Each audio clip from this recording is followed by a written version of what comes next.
Sadece bir an için şunu hayal etmenizi istiyorum sizden. Koca bir şehrin, hani yepyeni binaların, sokakların, mahallelerin falan yavaş yavaş böyle sessizce boşaldığını düşünün. Hı hı. Ortada bir savaş falan yok. Gökten düşen bombalar yok. Yıkılmış evler veya o çalan siren sesleri de yok yani. Sadece çok derin, ürkütücü bir sessizlik var. Çok distopik bir manzara aslına bakarsanız. Evet, kesinlikle. Ve işin daha da garip tarafı ne biliyor musunuz? Hani hükümetin resmi kayıtlarına baktığınızda o şehrin nüfusunun hızla arttığını, her şeyin yolunda olduğunu okuyorsunuz. Aynen öyle. Bütün veriler harika görünüyor. Çoğu zaman sabah kahvenizi yudumlarken ekranınıza düşen o %3'lük, %5'lik falan göç istatistiklerine baktığımızda her şey bir elektronik tablonun içindeki o küçük kutucuklara sığdırılmış gibi gelir bize. Tabii, sayılar her zaman her şeyi çok basitleştirir. Kesinlikle. Ama bugün sizinle birlikte o kutucukların içine, o sayıların gizlediği o karanlık ve derin sulara dalacağız. Çünkü bazen en sarsıcı insanlık krizleri bombalarla falan değil, böyle görünmez bir yok oluşla başlar. Evet, çok doğru. Görünenin ötesine geçtiğimiz bu yeni derinleme analize hoş geldiniz. Bugün önümüzde kelimenin tam anlamıyla tüyler ürpertici bir tablo var. Sapar iklimin 1991 ile 2026 yıllarını kapsayan bir araştırması var elimizde. Evet, Kaybolan Halk isimli o meşhur çalışma. Aynen öyle. Kaybolan halk Türkmenistan'ın demografik ve antropolojik dönüşümü, o sarsıcı araştırmayı inceliyoruz bugün. Kesinlikle. Ve hani baştan söyleyeyim bu metni okurken hissettiğim o ürperti benim hala geçmiş değil açıkçası. Değil mi? Çok acayip bir metin. Gerçekten öyle çünkü Sapar iklimin önümüze koyduğu bu tablo sadece sınırları geçen insanların sayısından ibaret hani sıradan bir göç hikayesi değil. Hı hı. Bu ekonomik bir işçi göçü maskesinin altında yavaş yavaş adeta hücresel düzeyde eriyen bir toplumun hikayesi. Muazzam bir sosyal kırılmanın belgesi yani. O zaman en başından o büyük illüzyondan başlayalım diyorum. Bir ülkenin nüfus hareketlerini, insanların nereye ve neden gittiklerini anlamak için hepimiz önce sayılara bakarız. Değil mi? Yani mantık budur. Tabii ki ilk başvurduğumuz yer istatistiklerdir. Ama araştırmanın temelini oluşturan çok karanlık bir kavram var merkezde. Veri kara deliği. Hı hı. Yani istatistiklerin kasten saklanması durumu var ortada. Tam olarak öyle. Yazarın veri problemi dediği bu durum, o bahsettiğiniz illüzyonun tam kalbini oluşturuyor aslında. Biraz açabilir miyiz bunu? Yani ne demek bu veri problemi? Şöyle ki, şeffaf olmayan nüfus sayımları var. Devletin istatistikleri sıkı sıkıya kapalı bir kasada tutması durumu var. Hani uluslararası kurumların tahminleriyle içerideki resmi rakamlar arasında devasa uçurumlar var. İnanılmaz gerçekten. Yani kimse tam olarak ne olduğunu bilmiyor mu? Yani dış göçü, ülkeyi terk edenleri ölçmek neredeyse imkansız hale getirilmiş durumda. Kasten yapılmış bir şey diyorsunuz. Kesinlikle. Metin, bu şeffaflıktan uzaklaşma halinin aslında devasa bir demografik çöküşü, dış dünyadan ve hatta halkın bizzat kendisinden gizleyen, çelikten bir kalkan işlevi gördüğünü çok net anlatıyor. Biraz durmak ve burada şeytanın avukatlığını yapmak istiyorum aslında. Lütfen, yapın. Sonuçta gelişmekte olan bir ülkeden bürokratik altyapısı veya teknolojik kaynakları yetersiz olabilecek bir sistemden bahsediyoruz. Hani bu şeffaflık eksikliği, bu veri problemi falan acaba sadece bir bütçe yetersizliği, sıradan bir bürokratik becerisizlik olamaz mı? Anlıyorum ne demek istediğinizi. Yani neden bunun hemen böyle çok planlı, karanlık bir kalkan veya kasıtlı bir kara delik olduğunu varsayıyoruz ki? Ya bu harika bir soru çünkü dışarıdan bakan herkesin aklına ilk olarak bu gelir. Çok normal. Değil mi? Yani yetersizliktir der geçeriz. Evet ama araştırmanın bize gösterdiği üzere kapalı sistemlerde veri bir bilgi kaynağı değildir. Veri bir meşruiyet aracıdır. Ha, meşruiyet aracı. Bu çok kritik bir nokta. Aynen. Eğer sisteminizin kusursuz işlediğini iddia ediyorsanız, nüfusunuzun azaldığını veya milyonlarca gencin ülkeyi terk ettiğini öylece kabul edemezsiniz. Bütün o başarılı devlet anlatısı çöker çünkü. Kesinlikle öyle. Bu bir beceriksizlik değil yani. Varoluşsal bir refah hikayesini ayakta tutmak için rakamların bir devlet sırrına dönüştürülmesidir. Eğer verileri açarsanız o kurgulanan büyüme hikayesi tamamen yerle bir olur. Anladım. Yani sayılar aslında bir nevi halkla ilişkiler kampanyasının bir parçası, bir aracı. Çok doğru bir benzetme, evet. Peki, eğer ortada bir veri yoksa, Sapar-Kulutip veya herhangi bir araştırmacı bu çöküşü nasıl kanıtlıyor? Hani sayıları göremiyorsak, ülkenin içinin boşaldığını nasıl bu kadar emin bir şekilde 10 yıllara yayılan bir tez olarak sunabiliyor? İşte araştırmanın en can alıcı metodolojisi tam da burada devreye giriyor. Meraklı dinliyorum. Eğer o kara deliğin içini göremiyorsanız, etrafındaki her şeyin o boşluğa nasıl çekildiğine bakarsınız. Vay canına, çok iyi. Yani kaynak, resmi rakamlara körü körüne inanmak yerine yazarın tanık arşivi dediği sahaya odaklanıyor. Sahaya iniyor yani. Aynen. O fiziksel boşluğa bakıyor. Kapanan okullar, tamamen şekil değiştiren o yaş piramidi, sokaklardaki sessizlik falan. Evet, başta bahsettiğim o hayalet şehir durumu. Tam olarak o. İstatistiklerin inkar ettiği gerçeği, terk edilmiş fiziksel mekanlar ve dağılan o toplumsal yapı haykırıyor aslında. O fiziksel boşluk dediniz ya, Hı hı.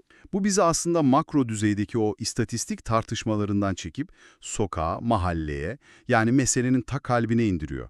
Kendi mahallenizi, kendi sokağınızı bir an için gözünüzün önüne getirin lütfen. Evet, dinleyicilerimiz de bunu bir düşünsün. Hani köşedeki bakkalı, sabahları selamlaştığınız komşunuzu, acil bir durumda kapısını çalacağınız insanları düşünün. Araştırma bu yapıyı tanımlamak için etrap denilen çok spesifik bir kelime kullanıyor. Evet, etrap kavramı. Bu çok çok önemli bir kavram bu metinde. Ne anlama geliyor tam olarak bu? Bürokrasi dilinde sorsanız hani, bu sadece idari bir bölge, harita üzerinde çizilmiş bir ilçe sınırıdır aslında. Sıradan bir ilçe yani. Evet, ama incelediğimiz metin bunu bir sosyal hücre olarak tanımlıyor. Sosyal hücre. Çünkü etraf dediğimiz şey yerel hafızanın biriktiği yerdir. O akrabalık bağlarının ilmek ilmek işlendiği, kültürel kodların kuşaktan kuşağa aktarıldığı mekanizmanın ta kendisidir. Anlıyorum. Hatta metnin kullandığı bence en vurucu terimlerden birisi şuydu: güven ufku. Güven ufku. Vay, insanın etrafındaki o görünmez güvenlik ağı gibi bir şey değil mi bu? Aynen öyle. İnsanların birbirine güvendiği, sosyal dayanışmanın yeşerdiği o görünmez çember. Hı hı. Dolayısıyla nüfusun erimesi dediğimiz şey, sadece insanların köyden şehre taşınması veya işte daha iyi bir maaş için sınır ötesine geçmesi falan değildir. Tabii çok daha derin bir şey. Bir etraf boşaldığında geride sadece boş tuğlalar ve beton yığınları kalmıyor. Toplumun o karşılıklı güven ağı, o sosyal hücrenin ta kendisi yok oluyor. Biliyor musunuz, bunu okurken hep aklımdan şu geçti benim. Sanki bir insanın kolunu hafifçe çizmesi veya derisinden böyle birkaç hücre dökülmesi gibi bir şeyden bahsetmiyoruz biz burada. Hı hı. Bu daha çok, nasıl desem, Hayati bir organın yavaş yavaş iflas etmesi gibi mi? kesinlikle tam da bunu diyecektim. O organı besleyen tüm damarların kesilmesi, o vücudun o bölgesinin tamamen hissizleşmesi gibi bir şey. Çok yerinde bir benzetme oldu bu. Ama aklıma şu takılıyor burada. Diyelim ki o mahalle, o etraf fiziksel olarak boşaldı, insanlar gitti. Evet. Peki o güven ufku dediğimiz şeye ne oluyor? Yani insanlar bu güveni, bu kültürel bağı bavullarına koyup gittikleri o yeni ülkelere taşıyamıyorlar mı? Fiziksel mekan boşalınca o güven havaya mı karışıyor öylece? Ne yazık ki evet. Parçalanıp adeta buharlaşıyor. Yok artık, cidden mi? Gerçekten öyle. Çünkü o güven, o sokakta her gün selamlaştığınız insanlarla, mahallenin yaşlısıyla, komşunuzla kurduğunuz o ortak pratiklerin, o gündelik ritüellerin bir sonucuydu. Bir arada yaşamanın getirdiği bir şey yani. Tabii ki. İnsanlar dağıldığında o günlük ritüeller de biter ve bu sosyal hücrenin, bu mahalle bağının parçalanması kaçınılmaz olarak toplumun en temel yapı taşına, o çekirdeğe çok ağır bir darbe indiriyor. Aileye. Aynen öyle. Doğrudan aileye. Ve araştırmanın o en yürek burkan bölümü de tam olarak bu hücresel parçalanmanın aile içindeki yankılarına odaklanıyor zaten. Evet, o kısımlar gerçekten okuması çok zor bölümlerdi. Gençsiz yaşlılar ve ebeveynsiz çocuklar diyor yazar. Düşünsenize, bir tarafta sadece yaşlıların mahsur kaldığı ıssız köyler var, diğer tarafta bambaşka bir ülkede annesiz babasız büyüyen çocuklar var. Hı hı. Bu inanılmaz bir nesiller arası uçurum değil mi? Bu uçurum, inanın, sadece mesafeyle ilgili bir şey değil. Nasıl yani? Metin bunu O nesiller arası kültürel miras aktarımının, o devamlılık zincirinin kökten kırılması olarak okuyor. Ha, kültürel bir kopuş var işin içinde. Aynen. Ulus ötesi, yani sınırların ötesine yayılmış, darmadağın olmuş aileler var artık. Yaşanan şey hani eve ay sonu biraz daha fazla para gönderme çabası falan değil. Ailenin duygusal ve kültürel olarak resmen ortadan ikiye yarılmasıdır bu. Göçün yarattığı o derin duygusal mesafe, zamanla aile içi iletişimi yavaş yavaş geri döndürülemez bir sessizliğe gömüyor. Ya tam bu noktada yine araya girip sizi biraz zorlamak istiyorum ben aslında. Tabii, buyurun. Bugün 2026 yılındayız. Hani dijitalleşme çağındayız sonuçta. Evet. Dünyanın her yerinde uluslararası aileler var artık. Yani Londra'da çalışan bir yazılımcı gidip Yeni Delhi'deki annesiyle her gün görüntülü konuşabiliyor, değil mi? Tabii ki. Gurbet dediğimiz şey artık o eski kara trenlerin kalkıp bir daha hiç dönmediği o karanlık çağdaki gibi değil ki. Herkes WhatsApp'ın, Zoom'un, bilmem neyin bir tık ucunda. Evet, teknoloji mesafeleri kısalttı. O zaman neden Sapar iklimin incelediği bu özel göç dalgasını hani modern ve dijital bir ailenin hayatta kalma adaptasyonu olarak değil de kelimenin tam anlamıyla bir yıkım veya bir kopuş olarak değerlendiriyoruz biz? Çok haklı bir soru. Yani dijital çağ bu yarayı sarmıyor mu bir şekilde? Dışarıdan bakıldığında evet, o ekranlar bir bağ gibi görünebilir ama o verdiğiniz Londra'daki yazılımcı örneğiyle bu araştırmadaki kitle arasında devasa bir psikolojik fark var. Nedir o fark? Gelecek ufku. Gelecek ufku. Evet, o modern göçmen ileride ailesiyle bir araya gelme, belki onları yanına alma veya ne bileyim tatillerde rahatça memleketine dönme umudunu taşır içinde. Bir ortak gelecek vizyonu vardır yani. Aynen öyle. Ancak incelediğimiz bu kapalı sistem göçünde ekranlar o fiziksel ve dokunsal yokluğu sarmak yerine daha da belirginleştirir. Çok acı. Düşünsenize, ebeveynsiz büyüyen bir çocuğun veya yapayalnız ölen bir yaşlının ekran üzerinden başını okşayamazsınız. Asıl yıkım iletişimin kopması değil zaten. Neymiş asıl yıkım? O ailenin bir gün tekrar aynı çatı altında, kendi topraklarında bir araya geleceğine dair inancının devlet ve sistem tarafından yok edilmesidir. İnancın yok edilmesi. Vay canına. Evet, umudun elinden alınması. Bu bizi meselenin belki de anlaşılması en güç, en karanlık dehlizine sokuyor bence. Kesinlikle. Çünkü sormamız gereken kocaman bir neden sorusu var ortada. Evet, neden dönmüyorlar? Aynen. Bu insanlar yurt dışına gidiyorlar, yıllarca köpek gibi çalışıyorlar, belki de çok iyi paralar kazanıyorlar. Ailelerini, o etrafı, kendi kültürlerini bu kadar çok özlüyorlarken neden bir miktar sermaye yaptıktan sonra ülkelerine geri dönmüyorlar? İşte araştırmanın bütün o bildiğimiz ekonomik ezberleri bozduğu yer tam da burası zaten. Çok merak ettim şu an. Metinde doğrudan altı çizilen çok sarsıcı bir formül var. Şöyle diyor yazar. İnsanlar ülkeyi ekonomi yüzünden terk ediyor, ancak çevre yüzünden geri dönmüyorlar. Çevre yüzünden geri dönmüyorlar. Evet, Ya çevre derken herhalde burada doğadan, ağaçtan, böcekten falan bahsetmiyoruz. Siyasi iklimden mi bahsediyoruz? çok daha derin ve inanın çok daha boğucu bir şeyden bahsediyoruz. Neymiş o? Araştırma buna korku ekolojisi diyor. Korku ekolojisi. Evet, korkunun sadece böyle bir anlık duygu falan değil, içinde nefes alınan, yaşanan bütünsel bir ekosistem haline gelmesi durumu. Bununla birlikte yönetilen pasiflik ve kurumsal çöküş gibi çok ciddi mekanizmalar var işin içinde. Yani paraları olsa bile dönmüyorlar mı? Kesinlikle dönmüyorlar. Çünkü hukuka güvenin tamamen sıfırlandığı, ifade özgürlüğünün olmadığı, insanların kendi hayatları üzerinde hiçbir kontrollerinin kalmadığı o sisteme dönmeyi reddediyorlar. Buna kaynakta geri dönüş direnci deniyor. Peki bu yönetilen pasiflik pratikte nasıl işliyor? Onu tam anlayamadım. Bir devlet çıkıp da on binlerce, milyonlarca insana siz artık pasifsiniz mi diyor. Tabii ki hayır, öyle işlemiyor. Bu mekanizma gündelik hayata nasıl sızıyor peki? Yani her köşe başında silahlı polisler mi dikiliyor? Sokağa polis yığmak çok pahalı ve aslında çok kaba bir yöntemdir bir devlet için. Mantıklı. Yönetilen pasiflik çok daha sinsi işler. Her an keyfi bir kuralla karşılaşabileceğinizi bilmektir bu mesela. Sürekli bir belirsizlik hali yani. Aynen.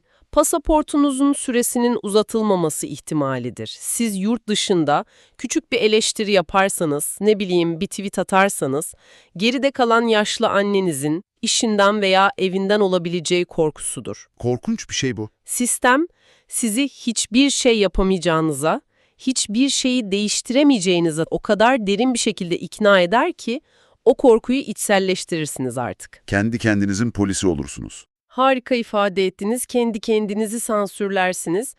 Devletle, toprakla aranızdaki o vatandaşlık sözleşmesi tamamen feshedilir zihninizde. Vay canına, bu anlattığınız bana şunu düşündürdü şu an. Nedir? Sanki alev alev yanan bir evden can havliyle kaçıyorsunuz, dumanla boğulmamak için hani kendinizi zar zor dışarı atıyorsunuz. Yıllar geçiyor, belki o yangın sönüyor, alevler falan diniyor ama cebinizde o evi yeniden yapacak paranız olmasına rağmen o arsaya geri dönmüyorsunuz. Kesinlikle. Neden dönmüyorsunuz peki? Çünkü biliyorsunuz ki sadece ev yanmadı o yangında. Toprağın ta kendisi zehirlendi. Oraya ne ekerseniz ekin çürüyeceğini biliyorsunuz. Harika bir benzetme oldu bu, gerçekten harika. Evet, ekosistemin kendisi toksik hale geliyor çünkü. Ve bu da bizi meselenin salt bir göç dalgası olmaktan çıkıp o zehrin insan zihnine nasıl nüfuz ettiğine getiriyor aslında. O psikolojik boyuta geliyoruz yani. Evet, araştırma bunu antropolojik travma olarak tanımlıyor. İnsanlar fiziksel olarak o zehirli toprağa dönmemeyi, hani dışarıda kalmayı seçiyorlar ya.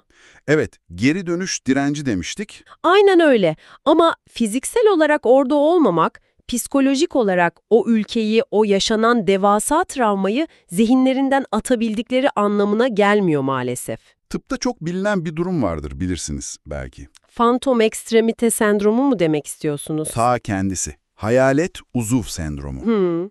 Hani bir kazada falan kolunuzu kaybedersiniz, cerrahlar onun kesip alır. Kol artık fiziksel olarak orada değildir. Evet. Ama beyniniz yıllarca o olmayan koldan sinyaller almaya devam eder. Ne bileyim, olmayan parmağınızın kaşındığını hissedersiniz, kesilmiş bacağınızın soğuktan sızladığını falan hissedersiniz. Kesinlikle. Sapar iklimin anlattığı bu tablo bana tam olarak bunu hissettiriyor.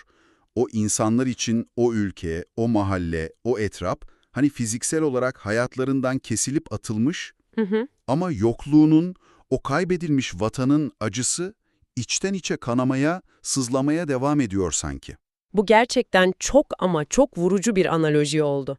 Ve işin daha da trajik boyutu ne biliyor musunuz? Nedir? Araştırmaya göre koca bir nesil vatanın yokluğuna, yani bir nevi vatansızlık hissine adapte olurken bu fantom ağrıyı, bu bahsettiğiniz hayalet sızıyı kendi çocuklarına da aktarıyor. İnanılmaz. Kuşaklar arası bir travma yani. Aynen öyle. Orada hiç doğmamış, o sokakları hiç görmemiş olan o yepyeni nesiller bile bu antropolojik travmayla, o derin kimlik kaybıyla büyüyor. Çok acı bir durum. Yani buradaki asıl kriz ekonomi falan değil. Asıl kriz insanın o ortak dünyayla kurduğu aidiyet bağının kökten varoluşsal olarak sarsılmasıdır. O zaman şu soruyu sormak zorundayız bence. Buyurun. Eğer o fantom ağrı çocuklara da aktarılıyorsa, biz şu anda tamamen yeni, böyle topraksız bir diaspora kültürünün doğuşunu mu izliyoruz gerçek zamanlı olarak? Tam olarak bunu izliyoruz aslında. Araştırmanın demografik ve antropolojik dönüşüm dediği tez tam da bu noktaya parmak basıyor. Bu kitle artık sadece terk ettikleri o toprakların yasını tutmuyor. O yasın ta kendisini yepyeni bir aidiyet formuna dönüştürüyor. Yasın bir kimliğe dönüşmesi çok çarpıcı. Kesinlikle. İnsanlar artık bağlarını fiziksel bir harita üzerinden, topraktan falan değil, paylaştıkları o ortak kopuş ve kayıp duygusu üzerinden kuruyorlar. Bir halk fiziksel olarak bir coğrafyadan silinirken, diasporada o travmatik hafıza etrafında bambaşka bir kimlikle kendini resmen yeniden üretiyor. Gerçekten büyüleyici ve bir o kadar da ürkütücü bir tablo. Sevgili dinleyicilerimiz, her gün ekranlarımızdan akan o istatistik yığınları arasında, hani bir grafikteki basit bir düşüş çizgisinin, aslında koca bir kültürün, o güven ufku dediğimiz mahallelerin sessiz sedasız silinişini nasıl gizleyebileceğini bugün birlikte deştik. Evet, o rakamların arkasında çok büyük bir dram var. Sapar iklimin masamızdaki bu derinlikli incelemesi bize sadece haritada uzak bir ülkenin demografik tablosunu falan sunmuyor. Aidiyet dediğimiz o şeyin, ev dediğimiz kavramın aslında ne kadar kırılgan olduğunu çok net bir şekilde yüzümüze çarpıyor. Kesinlikle katılıyorum. Sizleri bu derinleme analizden uğrarken tüm bu anlattıklarımızın ışığında kendi başınıza düşünmeniz için şu provokatif soruyu sormak istiyorum size. Eğer bir toplumun fiziksel sokakları, mahalleleri tamamen boşalmışsa, ancak halkı dünyanın dört bir yanına dağılmış halde o hayalet sızıyı, o ortak travmayı zihinlerinde taşımaya devam ediyorsa, o ülke şu anda gerçekten nerededir? Çok derin bir soru. Fiziksel toprakları bomboş kalsa bile, koca bir ulus sırf diasporasının zihnindeki ortak bir psikolojik travma olarak, hani bir nevi bulutların üzerinde hayatta kalmaya devam edebilir mi? Eminim bugün burada konuştuğumuz o mekanizmalar, o yönetilen pasiflik ve fantom ağrı kavramlarından sonra dünyadaki diğer göç haberlerine, sınırları aşan insanlara artık çok daha farklı bir gözle bakacaksınız. Umarım öyle olur. Bu görünmez gerçekleri bizimle birlikte keşfettiğiniz için teşekkürler. Bir sonraki derinleme analizde görüşmek üzere. Hoşça kalın.